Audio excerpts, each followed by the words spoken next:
there we are. We are live streaming.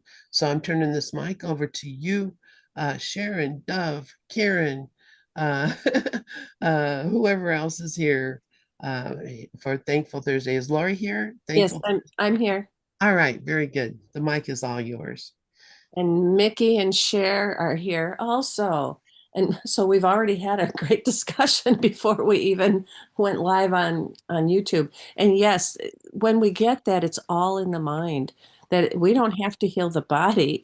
Well, you can't heal the body. The body is an effect. The body is a projection. And so I know that when I am thinking, oh, this has got to be healed, I always go to, well, what is in my mind that would make me project this hatred onto the body? And that's what works. That's what heals, and that's what brings the inner peace. And we had this wonderful discussion about grandchildren and little babies before coming on, and I wanted to share how with my grandkids, I'm instilling the idea of starting with meditation. And we start with this little thing from the Heart Math Institute. And I don't know how much they're getting, but at least, it's kind of like my daughter.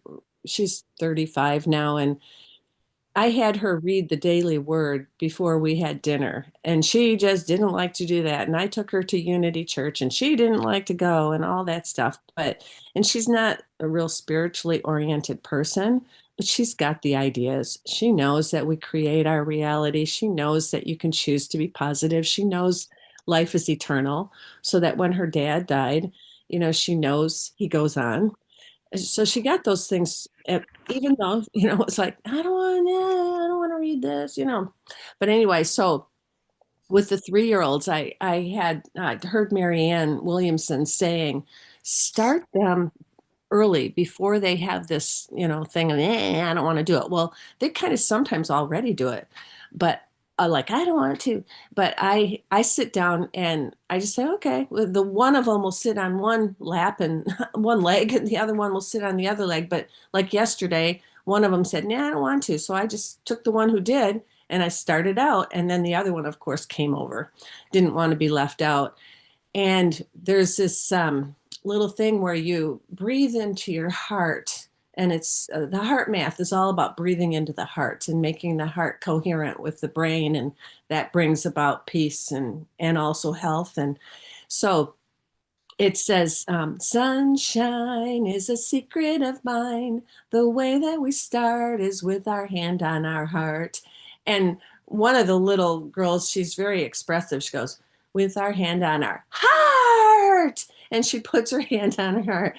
And then, with the way the little kids don't pronounce things well, don't enunciate because they don't have the verbal skills or the mouth skills or whatever that for language. There's this one song we sing from Jack Hartman radio. I'm saying these because Karen is on, because Karen has the little ones too.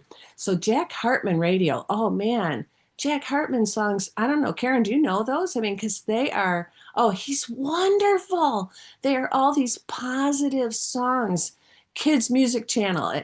And anyway, um, one of them is, I'm gonna spread a little sunshine to start this day off right.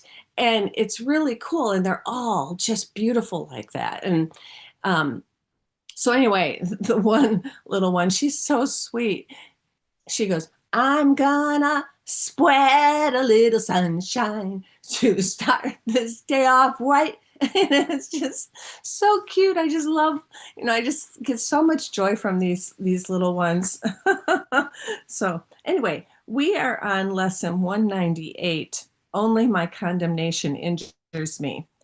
And so Ken's workbook lesson starts off with, this is another in the current series where Jesus emphasizes that we are responsible for what we feel, be it gratitude, injury, or thoughts of victimization. In other words, I can't talk this morning.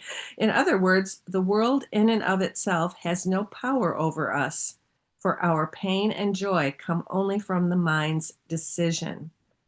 Thus, when it seems A Course in Miracles is impossible to do, let alone understand, It is because we believe the ego's thought system is all powerful, in the face of which we are helpless victims and incapable of change. And that word powerful, that's something that I've been focusing on for about the last year and a half to 2 years, because when Rod transitioned, he told me, he said, "You have no idea of all the love, joy, creativity, and power you will be expressing." And the word power hit me like, power, me, power, powerful, power. And so I've been focusing on that. And I notice it every time it pops out, and it's all over the place in the course. Power, the power of your mind. And so in the last couple weeks, when one time I was just really, really down, and oh yeah, we talked about this 2 weeks ago, I think, on this program. The power of decision is my own. And when I was in that real super funk that I couldn't believe that I had gone that far back, it was like, oh my God, I thought this would never return, and I do not want it to stick around.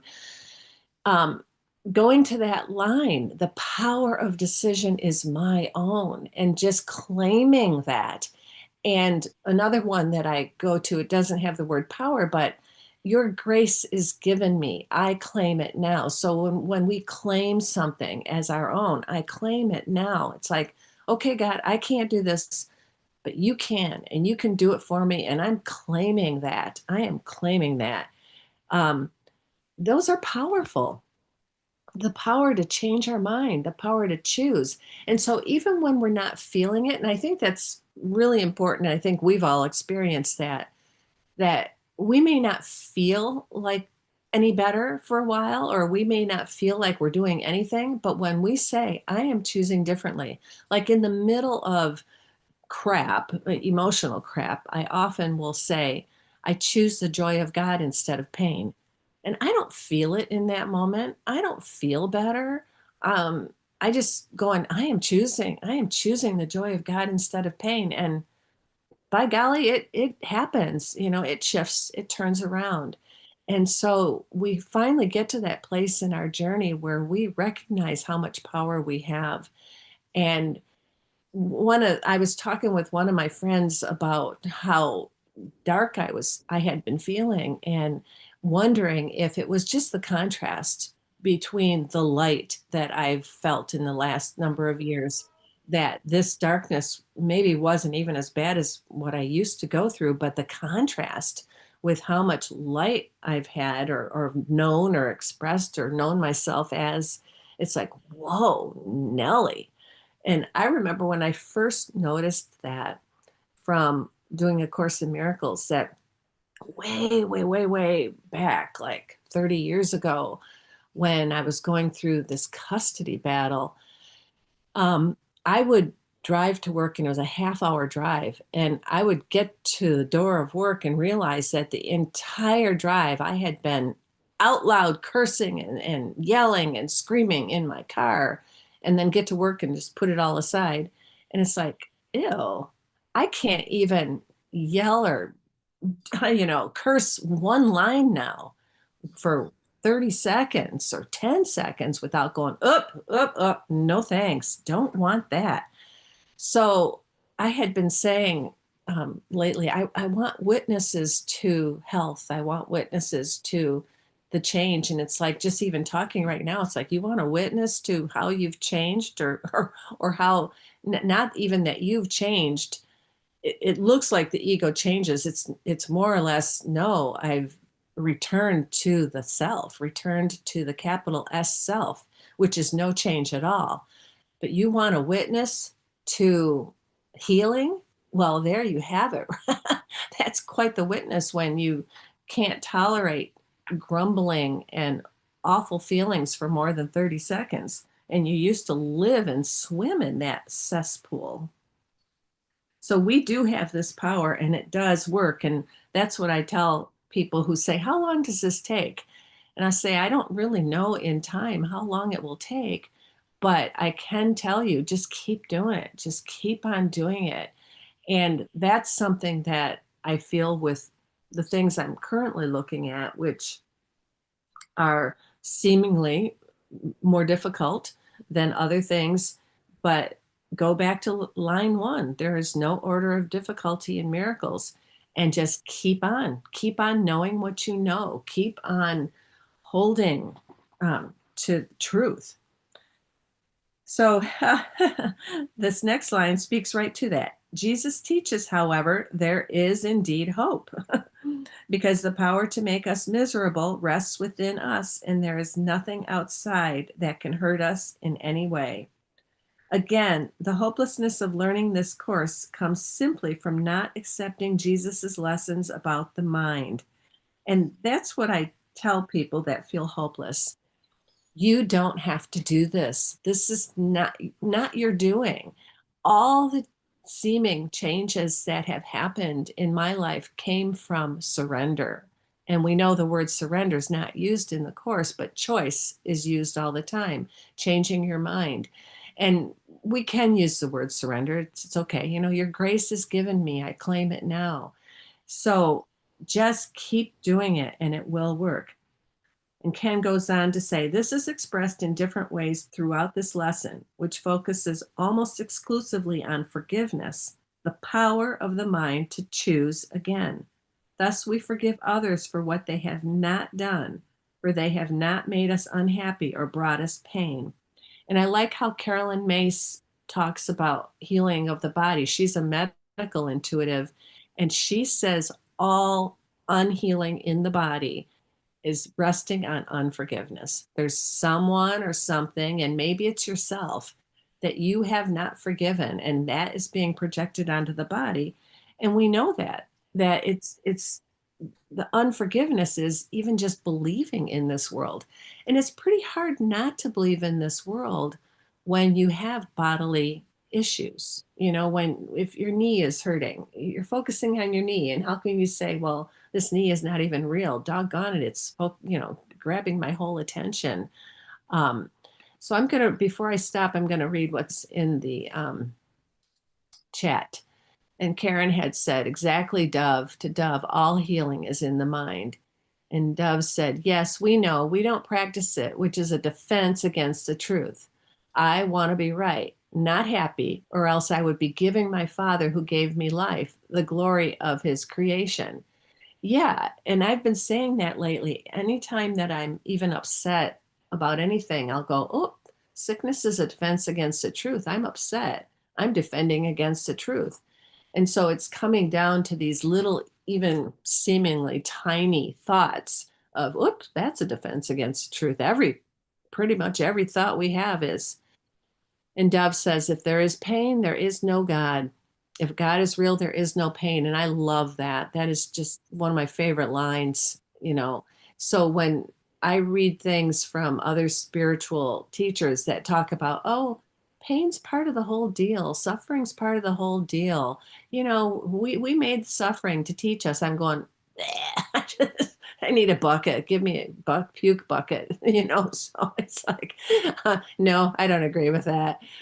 And Cher writes in, I see that, you know, if God is real, there is no pain. Forgiveness of self, for sure, in my case. Yeah. And yeah, Cher, I think we all have that. That's the hardest person to forgive is yourself, because we wouldn't even perceive ourselves in this world if we knew who we really were. You know, that I am not this separate self. I am as God created me, projecting a separate self. And so let's see. And then Dove wrote, mind is cause, body is effect. And this is a course in cause, not effect. So with that, I'm going to turn this over to Sharon. That was beautiful, Laura. Beautiful. Lorri, I sent you something from Gloria asked me to send it out. It was for prayer on Wednesday that she's doing, and she made a special request for me to make sure I sent it to you. Oh, I saw that. Yeah. Yeah. Yeah. So, I mean, whether or not you feel guided to do it is up to you, but that's, you know, but, you know, it's wonderful about your granddaughters. They're two girls, right? There's three girls, a 6-year-old and two twins, 3 years old. Oh my God, she has 3 girls. My parents had 4. It's so funny when you have the same sex too. Just enjoy it because I think working with children is probably the most fun that I could ever. I mean, it's just so it it's like the aliveness that we are, the awareness is it delights with children because they're authentic, right? They're just authentic.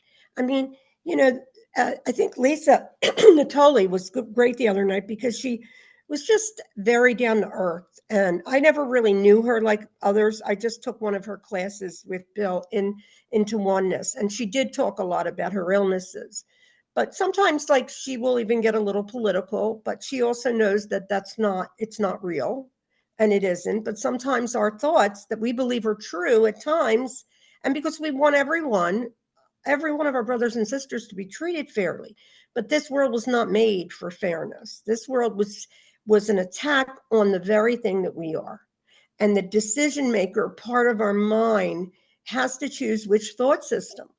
And I got lost in my own thoughts for years. Mainly, I was away from the course for at least a decade because I was taking other things. Of course, I could have read NTI because I was in Awakening Together, and then I was with Helen Hamilton, but it was all the same. But when you go back to the course, it deepens in a way that just puts you completely in peace because it's really the only book you need. And I know that. But, with my curiosity in my mind, and my impatience, I went to a lot of teachings, but it didn't hurt the process because the process is working in all of us. And then the wakefulness that we are just shows up when it shows up. It doesn't matter because there's one mind waking up. It's not like, well, he's enlightened and you're not, because everyone is enlightened.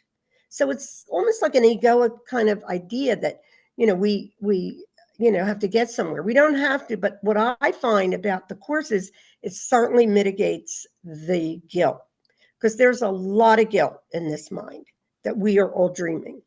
And we don't just get our stuff, we get everyone's, being that minds are joined. So the time that it takes as long as it takes. It's not even about that. What it's about is feeling better. I often would listen to Ken say, you just want to feel better. Or he would say, be kind. And those are simple things. And the condemnation that we're doing to ourselves. And there's a habit in me, that habit energy, that I have judgment at times. And I can forgive it because it's me that I'm condemning. That's just the reality. You're always condemning yourself. However, I will say that sometimes through the day, a lot of the times, if my husband's talking about some kind of political viewpoint or anything, I will talk to him and I'll give him an opinion, because I realize that this awakening cannot be stopped. It's already over.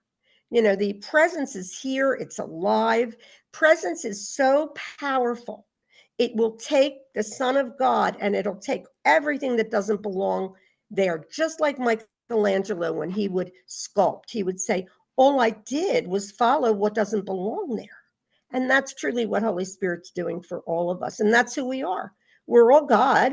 I mean, and even a political character in the dream is helping us, right? Because this dream was made from evil and good. And it's the law of opposites. So we believe basically that we want to be good because then we'll be liked. But no one here is any better than anyone else, because if that darkness is so evil, it's in all of us. So the unconscious mind, it clears out a little bit at a time.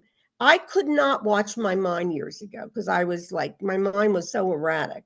Now I can, and I can bring myself back.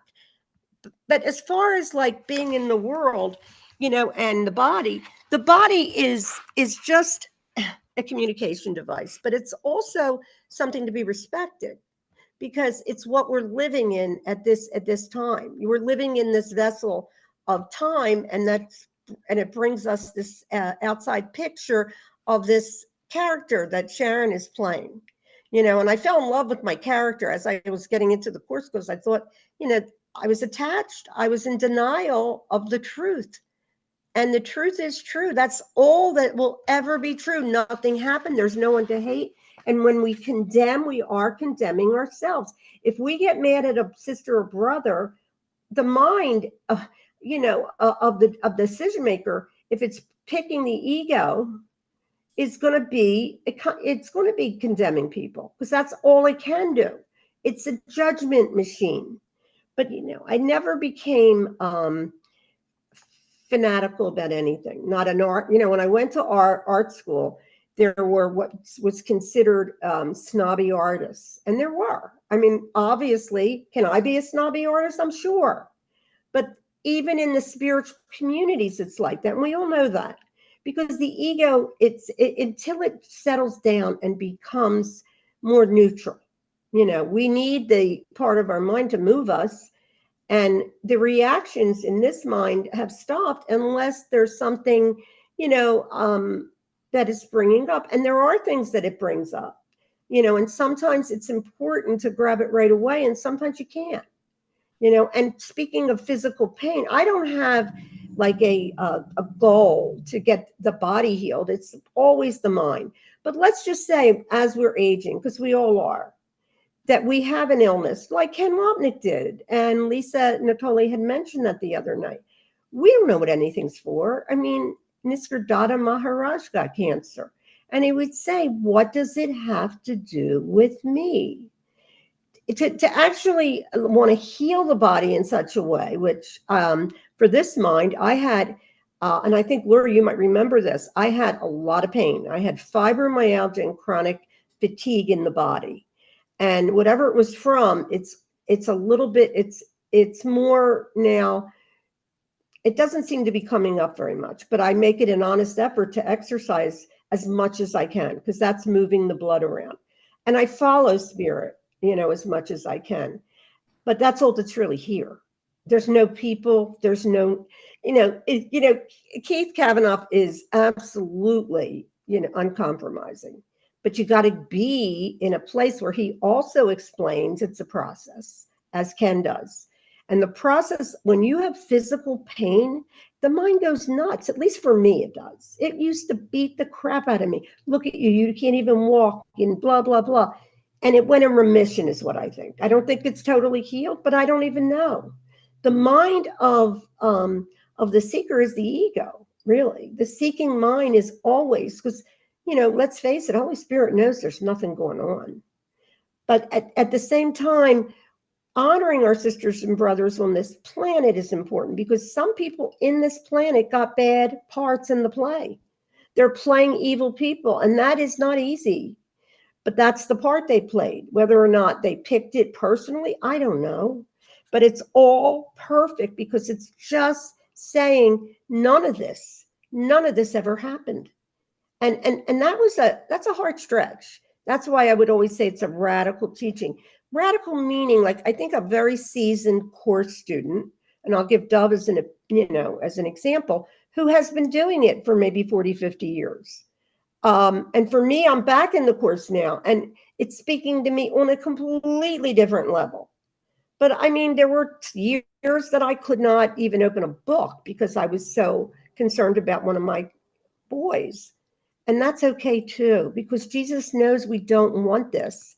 He knows that it's going to take time. He knows that we like separateness, or at least I did, and still do sometimes, But it is a miracle, isn't it, to be a human being? It really is. I mean, think about it. The majority of the seeming sonship that we are in don't think this is totally real. So for us to have been guided to these teachings is the biggest blessing you'll ever have, because I would be nuts now if I didn't have this teaching. I would start talking about, and I have been nuts, by the way, and you guys have heard me being nuts. We're all insane when we're in that mind. So that's why it's important to gather together and to just, share the love, because that's all that's here. And it is a celebration. But, if my body gets sick, I don't go up and say, well, how'd that happen? Because it's just one mind waking up, one light. There's no specialist. God's not going to say, Sharon, I'll get rid of everything because you're special. That is not what this is about. It's this one light that is it's so magnificent, the light of God. But again, this is truly the light that is a reflection of where we still are, right? It's a reflection. Heaven is here and heaven is now. So, Ken Wapnick is obviously an advanced teacher of God. Now, of course, he is God, he's there. But his teachings are timeless because of the fact every one of them is just so incredibly powerful because of his own brilliance of just looking at this book and being able to discern everything that it's saying. Because there's no way in the world, I've heard Keith say this, that this book is an easy book.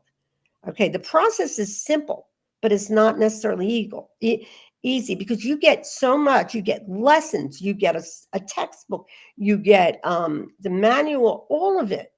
And this will be for me for the rest of the time that this physical being is going to be believing that they're Sharon, because the character of the ego loves specialness. I won't lie.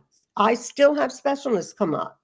And I don't know what it matters because it's only really here now. And in now, you can't be special. Nothing can happen when you're in the holy instant.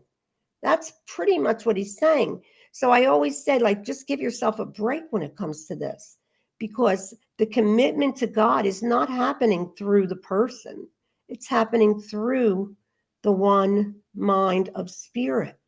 And we are all working if you look at our progress, and when we started even 3 years ago with Lynn, back with Lynn again, everyone has felt better. But then our ego gets in there and says, look, you're not getting it. It will never know what you get. It's a liar, and it doesn't know what you are.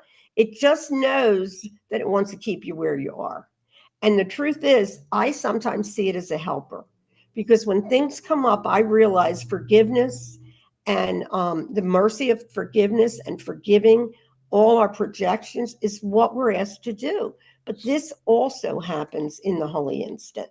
So there's just a beautiful way of, to heal makes happy, because to know that you're not this. And, I read something Ken had written, it was on Facebook, about death is a gift. It's a gift. Nobody wants to, we think, the ego thinks it wants to be here for my children, my this, my that. But it is a hellish dream. No matter which way you look at it, it's a hellish dream. It's really a dream of hate. And why should I even be surprised, right? Because, hate is the opposite of love. But the love that we have as the Son of God is our natural state. And everything in this world is so peaceful when you just keep your attention on changeless awareness.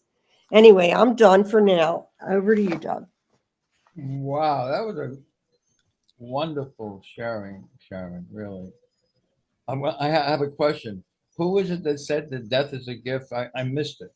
Who? Ken Wapnick. Ken Wapnick. Oh, my teacher. Yeah, Ken Wapnick. Somebody put that out there, and I should have. Well, whatever it was that death. We are so afraid that we're gonna miss something here, because that's the ego. It never, like, if I can't make it to a gather clips, my ego goes, "Oh my God, you'll miss something." Well, you don't miss anything, because you're always guided. So I'm sorry, Doug. I didn't know it was Ken Wapnick who said it, and Ken's my teacher. I mean, of course Ken said it. Because Ken understands that this world is exactly what you said, Sharon. This world is hell. Why would anyone want to be here? People always say, well, why did Ken leave so early? He told you this world is hell. Death is a gift. I like this line from Karen. Exactly, Dove. All healing is in the mind. Let's see. I've been teaching this course for a long time. And I say, as long as you think you're a body, you can't heal yourself. The course is very clear. Jesus is very clear. You're not a body. You are mind. Let's see, which part of that don't I understand? Well, it's very easy for the ego not to understand, because it doesn't want to give anything to anyone. I want to be right. I am a body. and I'll show you I got pain, I got suffering, and I'm going to keep treating my body. So the ego will do anything and everything to be right instead of happy. You know, Jesus says, hey, dove, do you want to be right? Or do you want to be happy? Choose one. You can't have both. And Dove said, well, why can't I have both? Oh, God. So I was listening to Lorri's opening story about, I think it's your niece or somebody, and you mentioned she's not spiritual, but she knows. She knows that we do it all. But she doesn't accept it, you know, but she knows it, but she doesn't accept it. So I wrote, yes, we know, but we don't practice it, which is simply a defense against the truth. Let's see, a defense against the truth. In other words, all I really want is to be right. I don't care what the truth is. I want to be right, not happy. And I'm going to blame somebody for my not being happy. Or else I would be giving my Father, who gave me life, eternal life, the glory of it. I don't want my Father to get any happiness or fun or glory out of my loving life. I don't have a loving life. I have a terrible life, and I want my Father to know it. How come my Father doesn't visit me? How come my Father doesn't call me? He abandoned me.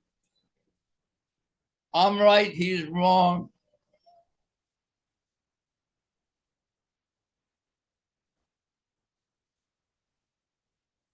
I'm suffering.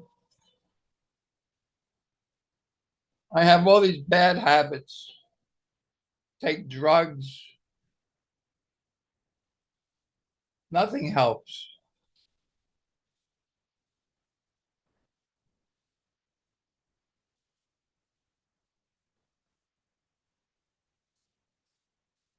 Yeah, so today's lesson, which one of the most famous lessons in the entire course, lesson 198, Jesus says any one of these last 20 lessons is the entire course. 181 to 200, and lesson 198 is one of those 20 lessons, which is the entire course. Let's see, only my condemnation injures me, only my forgiveness sets me free. Is that the entire course? And what is the word condemnation? I don't understand that. Oh, okay. Only my judgment injures me, only my forgiveness sets me free. Oh, you mean when I judge other people as being not so nice? That hurts me? Really? I don't understand that. I mean, they're not nice. Why does that hurt me? Do not forget today, there can be no form of suffering that fails to hide an unforgiving thought. What? You mean, you mean I have an unforgiving thought? Nor can there be a form of pain forgiveness cannot heal. Huh? I didn't know that. There's not a form of pain that forgiveness cannot heal. That doesn't even sound right. I mean, I get pain. I pay doctors thousands and thousands and thousands and thousands of dollars, and it doesn't help me. And now you tell me only my forgiveness can heal me? Let's see. Let me repeat that. Only my condemnation injures me. Only my forgiveness sets me free. Do not forget today, there can be no form of suffering that fails to hide an unforgiving thought. Nor can there be a form of pain Forgiveness cannot heal. Oh my God. How come you didn't tell me this before? I'm not a body. I am free. For I am still as God created me. So my teacher, Ken Wapnick, his comment, his one sentence comment on this entire lesson, which is one lesson that is the entire course, says, as easily as I chose the blindness of judging people, I can choose the vision of forgiveness. I mean, all I have to do is let go of my belief, my lies, because that's what a judgment is, isn't it, Dove? That's right. It's a belief system. You believe in the ego's hell, and you want to know why you have pain. And you do anything to get rid of the pain, but you believe what you're not and believe that that's what you are. Isn't that a little upside down? Why not believe in what you are as a holy child of God? But the only way you can be the holy child of God, I like that word only, the only way you can be a holy child of God is to see everyone else as a holy child. You leave one person out and you're going to go to hell in a handbasket.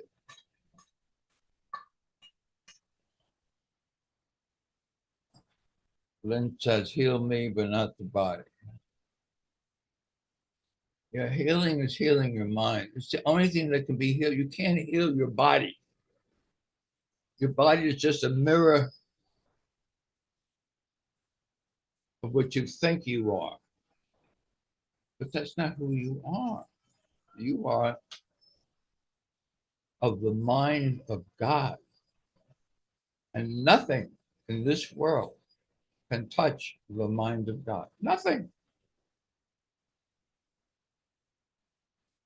That's what the peace of God is. It's an immune system.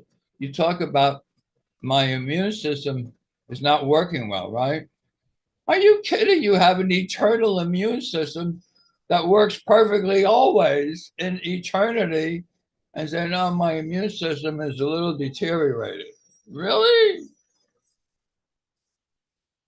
Is that the whisperings of the ego thought system? My immune system is deteriorating.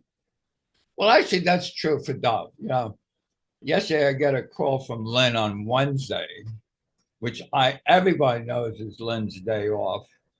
I see Lynn Johnson on my phone, and I said to myself, wait, this is Wednesday. Lynn is calling me. I say, hi, Lynn, and she says, are you okay? I said, of course I'm okay. Well, why? She said, everyone's asking about you. You didn't show up for class yesterday. You didn't show up for class this morning. Oh, that's true. It'd be about the third or fourth time that I missed teaching in class at 7:45 in the morning at Maureen's. Yeah. I'll use the word I'm a fuck up. Yeah. Yeah. I wrote a very nice apology letter to Maureen. Maureen, I have no excuse other than I completely forgot. She writes me a very nice letter back and says, no worries, Dove, no worries, which was very nice. I felt very loved. Yeah. No worries. No worries. It's okay. You know, why should I worry? You know, I mean, what is worry but the ego's belief system that you're not spirit? It strangles you, it takes the life out of you. Why worry? You're the Holy Son of God. And you're worried about you missed a class? Really? You're worried about someone didn't call you? Really? The things of this world are Insane. Yeah, how many times does he use the word insane in the Course of Miracles? I think someone's going to look it up. But the last time I looked it up was over 1,000 times or something like that. And how many times do you use the word illusion? The same amount, about 1,000 times.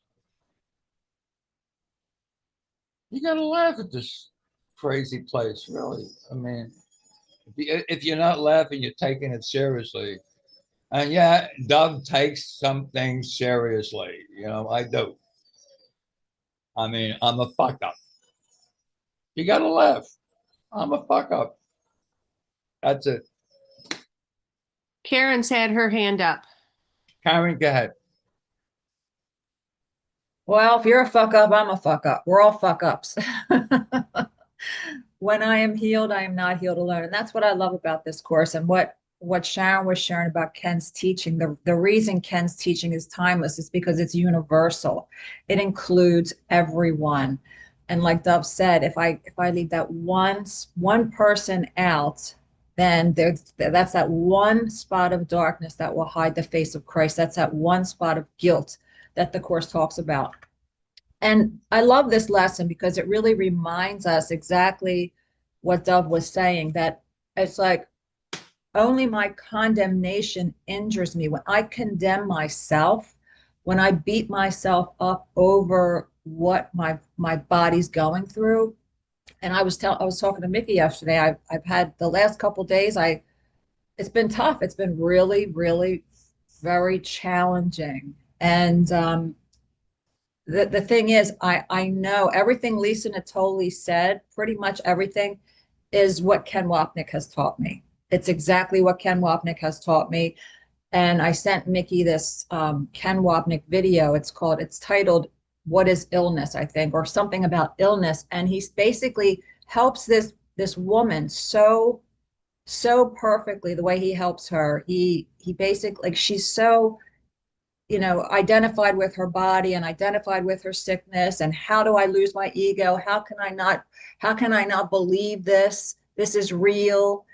And he had so much patience with her. The whole entire video is on helping this woman. And it comes down to saying to her that you may have these symptoms for the rest of your life, and you may have to take medication for the rest of your life, but you could still be at peace regardless of what your body is going through, because truth will correct all errors in my mind, not my body. The goal is to heal the mind.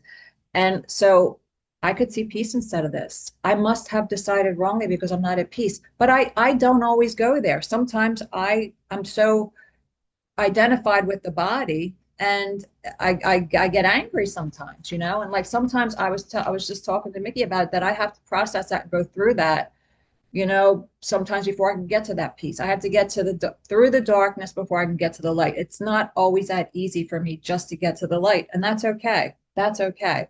The other thing I wanted to share, what Lorri said. I loved what she was sharing at the beginning about the power of the mind, the power of decision. And that is the whole purpose of this course, is to recognize the power of decision, to recognize the power of the mind to choose, to recognize that I could see peace instead of this, to recognize that it is not the body that is the cause. And that's the whole strategy, as Ken would say. It's the whole strategy of the ego to keep us mindless, to believe that the body is the decision maker. And I can be very tempted to believe that at times. I can be very tempted, but the power of decision is the one remaining freedom. So he uses power in the course 612 times. He uses the word helpless 41 times and the word hopeless 20 times. Because Ken was describing that how the hopelessness of learning this course comes simply from not accepting Jesus's lessons about the mind. That's where the hopelessness lies. We're hopeless when we believe that this world is the cause and this is the problem and there's nothing I can do about it.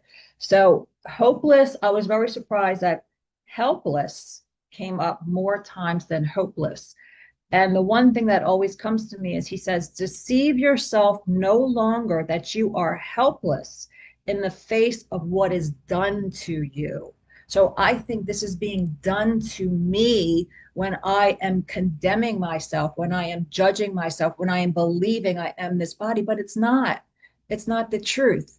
It is being done for me. This is a classroom to learn the lessons we came to learn. And the body is teaching me that I am not this body continually.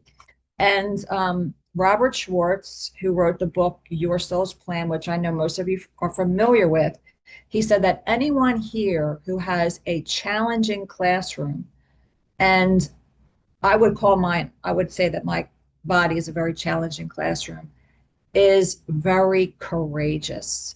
He turned it around to being very courageous. You are very courageous. Like I said, why did I choose such a difficult classroom? Like I was beating myself up and like, what the F? WTF? Like, really?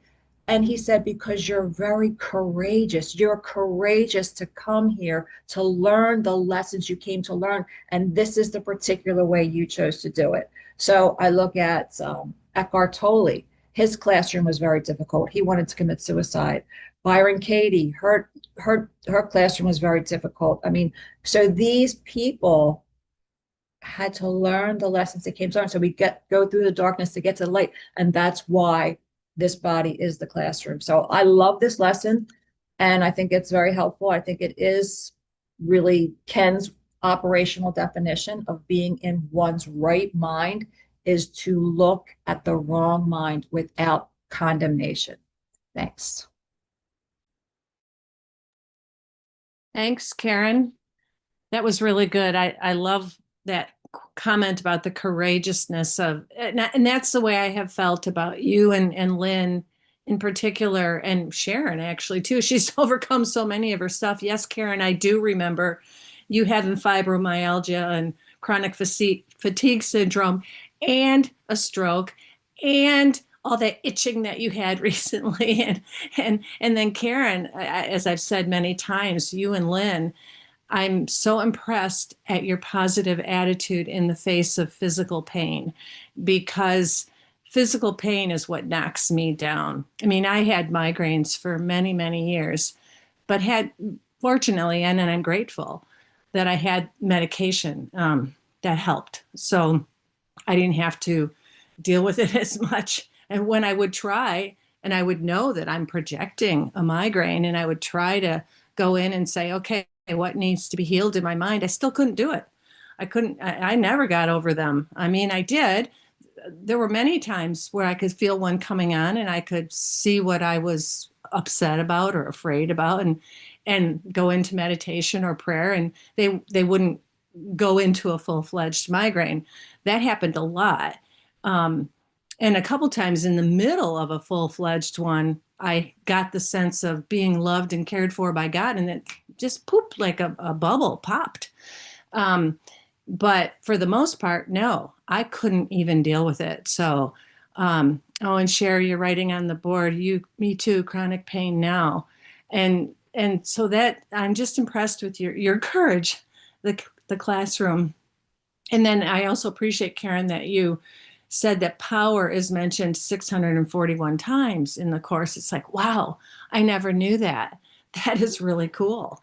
And I'm so grateful for that now that I'm starting to, own that the mind is that powerful. And Dove, like you said, that was my daughter who knows about this stuff but doesn't accept it. And I can say that for myself and probably all of us. We know this deep in our being. When we get quiet in the stillness, we know that this is true, but we go about our daily life as if it's not, because we don't fully accept it. We partially accept it. And then in paragraph 8, line 1, in this lesson 198, it says, the stillness of yourself remains unmoved, untouched by thoughts like these, and unaware of any condemnation which could need forgiveness. And I've often wondered, well, then how come we're all not meditating 24/7? You know, how come I don't meditate 24/7 and I resist meditation? And no, I don't want to do that. I have too many things to do in the world. And it's like, well, just forgive that and love that part of you that doesn't want to wake up. Um, and the other thing I appreciated, Gloria, and you wrote in the chat, let me find it. Something that I really liked. Yes, you said the ego does not and will not get it. It has to be surrendered. And you were commenting on what Sharon was saying about the ego's not going to get it. And that is something that I am constantly aware of. And tell my clients and my friends when we talk about all this that, you know, your ego's never going to change. Your ego is hatred. Your ego is fear. And so don't worry about changing the ego. And I love how Ken said, this is a course in looking. Look at it with the Holy Spirit. And I remember a client of mine, he's a new course student, and he said, I don't care about waking up. I just want to be able to sleep at night. And I'm like, yeah. And I know he'll get it because he's working with me. He's meant to get it. The only way you're going to sleep at night or have a good life is by waking up, is by letting go of the ego. Oh, you had written in the chat, Gloria, and I see your hand is up. The ego has to be abandoned. And that is the only way you're going to be happy or meet your goals in any type of counseling. And so with my clients, I'm constantly bringing them back to that. So Gloria, go ahead. Yeah, thank you so much for that, Lorri. And I totally agree. And, you know, everyone who comes to me, I say the same thing. We're not here to spiritualize an ego. We're here to really take that deep dive into looking at what the ego is. And, you know, we can talk about Carl Jung, whatever else it is. The idea is that unconscious has to be brought to the conscious, but this is what the ego is. So that has to be surrendered. And as you said, abandoned in favor of the truth of what we are. So when Sharon was talking before, the good, the holy, and the beautiful, that is never experienced in an ego because it's always changeable. And it will never say, if you think we have something good here, we'll never, ever be satisfied with that in the ego. So the good, the holy, knowing our wholeness is what's beautiful and good, and that cannot be experienced by an ego. And I love what everyone was sharing was just like wonderful this morning about, you know, when we saw Lisa Natoli the other night. And, you know, I mean, I think everybody knows I was on my deathbed. You look at anybody from an NDE and they will tell you that there are symptoms. There are symptoms. But the idea is the acceptance of this as the gift it is, offering us that opportunity to go deeper into that awareness that I am not a body. So we accept what we're experiencing. We look and we see, what does this mean for me? And we just make that choice because like Karen said, the power of decision is our own, our last remaining freedom. I refuse to allow that experience or any symptoms or anything else to define me. I just refuse to do that.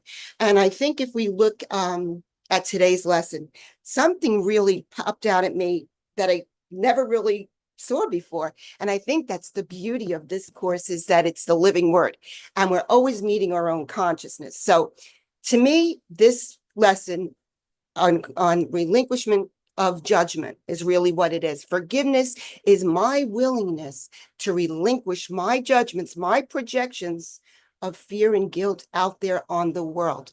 And this ties in so beautifully to the responsibility for sight, that I'm responsible for what I see. So here in paragraph 6, he says, his words will work. His words will save. His words contain all hope, all blessing, and all joy that can ever be found upon this earth. Amen. What we were just saying, let go of that ego. That can only be experienced when we're in the truth of accepting the spirit that I am. I'm going to say self-realization, because that's basically what we're working towards here, the remembrance of what I am, the true self. His words are born in God and come to you with heaven's love upon them. Nothing to do with the 3D that we seemingly see here. This is the gift from God coming from out of time when we move into that quiet mind, as you were saying, Lorri. Those who hear his words have heard the song of heaven. What is the song of heaven? The experience of what I am. And Jesus talks about this in the forgotten song. For these are the words in which all merge as one at last. And this is what jumped out at me. The words in which all merge as one at last. So when we relinquish the ego's symbols of words and thoughts, we accept the words of God, all merge. Everything comes together. The gap is forgotten and linear time is let go of, and the miracle comes from out of time, in which everything, all seeming timelines, which we know everything is exists at the same time. I am everywhere and everywhere is here now. So what this sentence is talking about is letting go of the gap, letting go of the illusion, letting go of the belief in the interval of time and space, and accepting what we are, which we can only accept in that quiet answer, as you said. The meditation is I've always say this, and I truly do believe this, is the portal to the kingdom where we experience the truth of our being, and that miracle comes from out of time to bless us. And then, of course, anything on this level would go from false perception to true perception, still being perception. And it says, as this one will fade away, the word of God will come to take its place, for it will be remembered and then loved. So that's what we're here to do, is to remember what we are in truth. Remember, recognize, acknowledge, and accept. That's it. And once we get to that place where we've had enough and we're willing to relinquish our judgment and our condemnation on the world, we are willing to then move into that quiet space where healing comes. And as Sharon was saying, and I wholeheartedly believe, all healing is of the mind. So I'm not looking to the projection of guilt for healing. I'm looking for healing in my change of mind by accepting the miracle. Thanks. So Zulma's here and it's time for Zulma. Thank you, everyone. This was a great discussion. Yeah, thank you guys also very much. And but just yeah, great discussion. Something I think that we need to carry on. I think there's going to be yes, someone type in that there is sound. I believe there's sound. Do you hear me? Yes, we hear you. Okay. I'm just telling her yes. So she might have to go out and come back in. I can't talk and type at the same time. All right. So anyhow, let me go ahead and stop this